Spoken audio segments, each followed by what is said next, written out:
32. 율법에 나타난 그리스도의 의 1902년 4월 22일 리뷰 앤드 헤럴드지에 게재됨. 바울이 당면했던 가장 심각한 난관은 유대교를 가르치는 교사들의 감화로 말미암아 발생하였다. 이러한 문제들이 고린도 교회의 분열을 일으키므로 바울은 많은 곤난을 당하였다. 저들은 계속적으로 의문의 율법의 효력을 역설하였으며 이 의문의 율법을 그리스도의 복음보다도 높이 평가하였고, 바울이 새로 계심한 사람들에게 의문의 율법을 가르치지 않는다고 하여 그를 정죄하였다. 바울은 저들 자신의 입장에서 저들과 대결하였다. 바울은 돌에 써서 새긴 죽게 하는 의문의 직분도 영광이 있어 이스라엘 자손들이 모세의 얼굴에 없어질 영광을 인하여 그 얼굴을 주목하지 못하였거든 하물며 영의 직분이 더욱 영광이 있지 아니하겠느냐.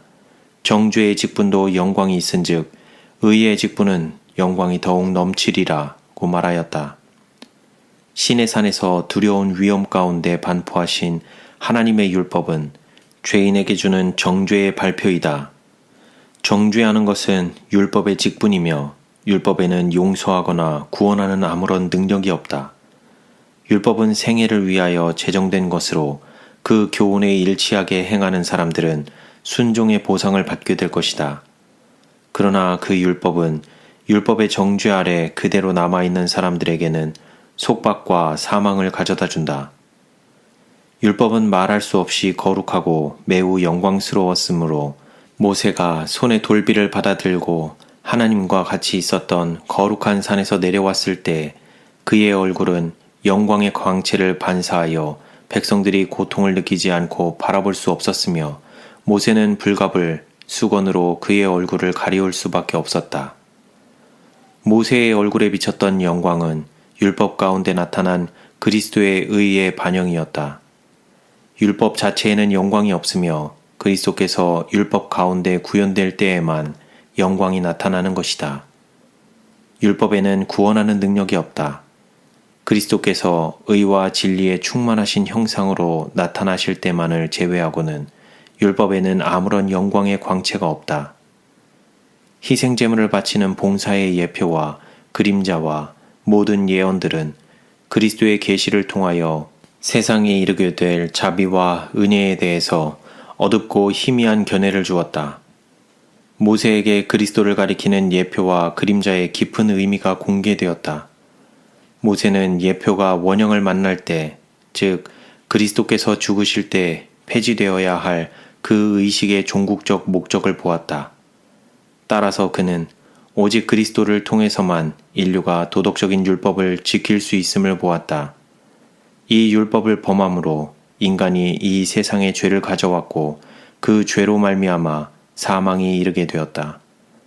그리스도께서는 인류의 죄를 위하여 화목제물이 되셨다. 주님께서는 인간의 죄악을 대신하여 당신의 완전하신 품성을 제공하셨다.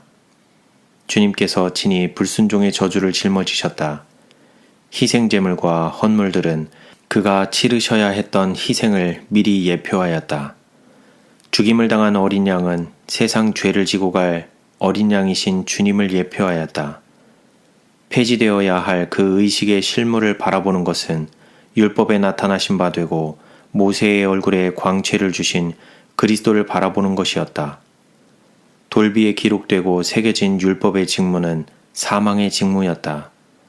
그리스도가 없이는 범죄자는 아무런 용서의 희망도 없이 율법의 저주 아래 그대로 남아있을 수밖에 없다. 그 율법의 직무에는 아무런 영광이 없으며 의문의 율법의 예표와 그림자 가운데 나타나신 약속된 구주께서 도덕적인 율법을 영광스럽게 하셨다. 바울은 그의 형제들이 온 유대민족의 제도에 깊은 의미를 부여하신 죄를 사유해 주시는 구세주의 큰 영광을 바라볼 수 있기를 원했다. 또한 그는 그리스도께서 이 세상에 오셔서 인간의 희생제물로 돌아가셨을 때 예표가 원형과 마주쳤다는 사실을 깨닫기를 바랬다. 그리스도께서 속죄제물로 십자가에 돌아가신 후 의문의 율법은 아무런 효력을 발생할 수 없었다. 그러나 그 의문의 율법은 도덕적인 율법과 연결되어 있었으며 영광스러웠다. 그 전체가 신성의 표적을 지니고 있었으며 하나님의 거룩하심과 공의로우심과 의로우심을 나타냈다. 폐지되어야 할 율법의 직무가 그처럼 영광스러웠거늘 그리스도께서 나타나시고 당신을 믿는 모든 이들에게 생명을 부여하시고 성확해 하시는 성령을 주실 때 그 실체는 얼마나 더욱 영광스러웠겠는가.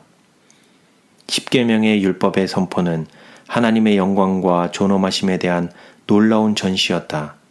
이 능력의 나타나심이 백성들에게 어떤 영향을 끼쳤는가? 저들은 매우 두려워하였다. 저들이 우레와 번개와 나팔소리와 산의 연기를 보았을 때 저들은 떨며 멀리 서서 모세에게 이르되 당신이 우리에게 말씀하소서 우리가 들으리이다. 하나님이 우리에게 말씀하지 말게 하옵소서 우리가 죽을까 하나이다. 라고 말하였다. 저들은 모세가 저희 중보자가 되기를 원했다. 저들은 그리스도께서 임명되신 중보자이심을 이해할 수 없었으며 그리스도의 중보가 없었다면 저들은 분명히 소멸될 수밖에 없었을 것이다. 모세가 백성에게 이르되 두려워 말라. 하나님이 강림하심은 너희를 시험하고 너희로 경외하여 범죄치 않게 하려 하심이니라. 백성은 멀리 섰고 모세는 하나님에 계신 암흑으로 가까이 가니라. 죄의 용서, 예수 그리스도를 믿음으로 의롭다 하심, 저들의 잃어버린 상태, 곧 저들의 범죄와 죄악 때문에 중보자를 통해서만 하나님께 나아갈 수 있다는 이러한 진리들에 대하여 백성들은 거의 아는 바가 없었다. 저들은 하나님께 대한 지식과 하나님께 접근할 수 있는 유일한 방법에 대한 지식을 대부분 상실하였다. 저들은 무엇이 죄를 구성하며 무엇이 의를 구성하는지에 대하여 모든 감각을 거의 상실하였다. 저들이 바친 예물이 상징한 약속된 메시아이신 그리스도를 통하여 죄의 용서를 받는 이치를 희미하게 깨달았을 뿐이었다. 바울은 우리가 이 같은 소망이 있으므로 담대히 말하노니 우리는 모세가 이스라엘 자손들로 장차 없어질 것의 결국을 주목치 못하게 하려고 수건을 그 얼굴에 쓴 것 같이 아니하노라. 그러나 저희 마음이 완고하여 오늘까지라도 구약을 읽을 때에 그 수건이 오히려 벗어지지 아니하고 있으니 그 수건은 그리스도 안에서 없어질 것이라. 오늘까지 모세의 글을 읽을 때에 수건이 오히려 그 마음을 덮었도다. 그러나 언제든지 주께로 돌아가면 그 수건이 벗어지리라고 말하였다.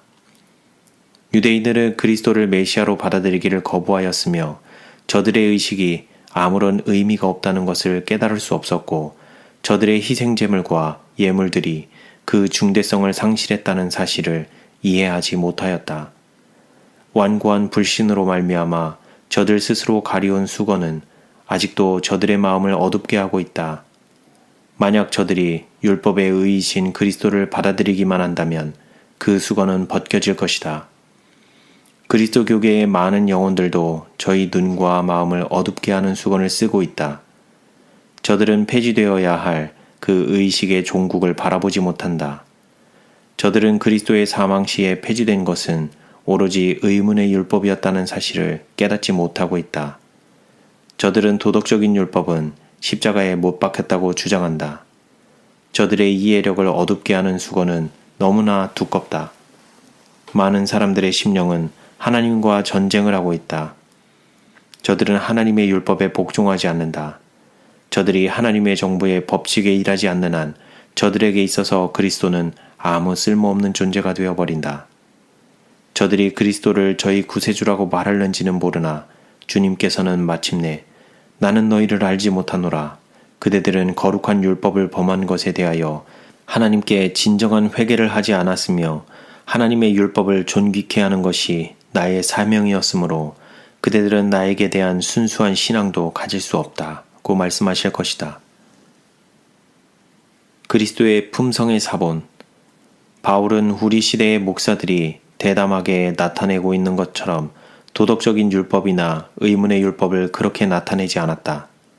어떤 사람들은 하나님의 율법에 대하여 혐오심을 품고 공공연히 비난하며 오명을 씌우는 고의적인 행위를 한다.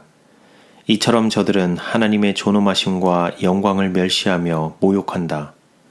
도덕적인 율법은 예표나 그림자가 된 적이 결코 없다.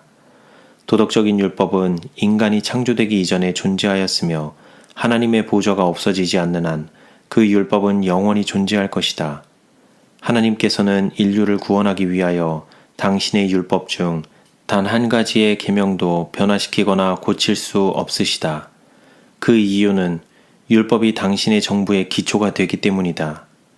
도덕적인 율법은 변할 수 없는 것이며 고칠 수도 없고 무한하고 영원한 것이다.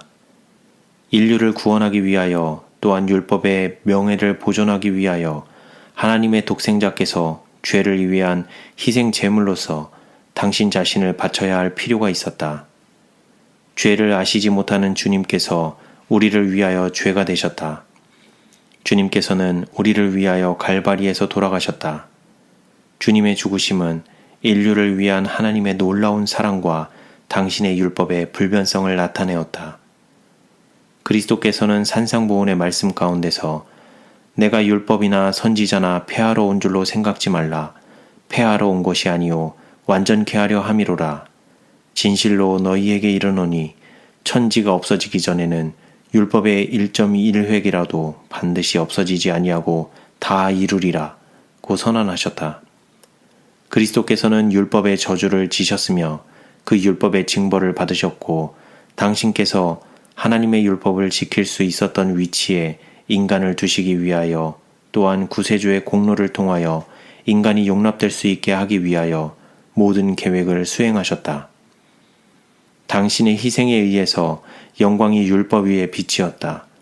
그때에 폐지되어서는 안 될 율법, 의의 표준인 하나님의 율법, 즉 십계명의 영광은 폐지되어야 할 율법의 종국을 바라본 모든 사람들에 의해서 밝히 바라볼 수 있게 되었다.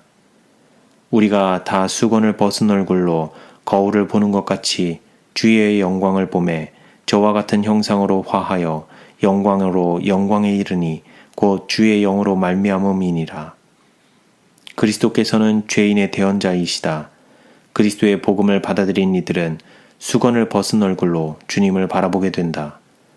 따라서 저들은 율법에 대한 주님의 사명의 관련성을 깨닫게 되고 구세주께서 나타내신 하나님의 지혜와 영광을 인정하게 될 것이다. 그리스도의 영광은 당신의 품성의 사본인 율법 가운데 나타났으며 인간이 주님과 같은 형상으로 화할 때까지 주님의 변화케 하시는 능력이 영혼을 감동시킬 것이다.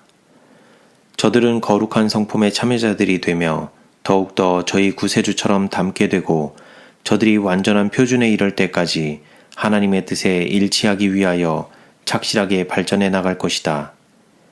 율법과 복음은 완전한 조화를 이루고 있다. 또한 서로 받들어준다. 율법은 모든 존엄성을 가지고 양심과 대결하며 죄를 위한 화목제물이신 그리스도에 대한 필요를 죄인에게 느끼게 한다. 복음은 율법의 능력과 불변성을 인정한다. 바울은 율법으로 말미암지 않고는 내가 죄를 알지 못하였다고 하였다. 율법에 의해서 간곡히 호소된 죄에 대한 감각은 죄인을 구세주께로 인도한다. 곤경에 처한 인간은 갈바리의 십자가에 의해서 제공된 강력한 논증을 제시할 수 있을 것이다. 그는 모든 회개한 죄인들에게 공여하신 그리스도의 의를 주장할 수 있을 것이다. 하나님께서는 내게 오는 자는 내가 결코 내어쫓지 아니하리라고 말씀하신다. 만일 우리가 우리 죄를 자백하면 저는 미쁘시고 의로우사 우리 죄를 사하시며 모든 불의에서 우리를 깨끗게 하실 것이요.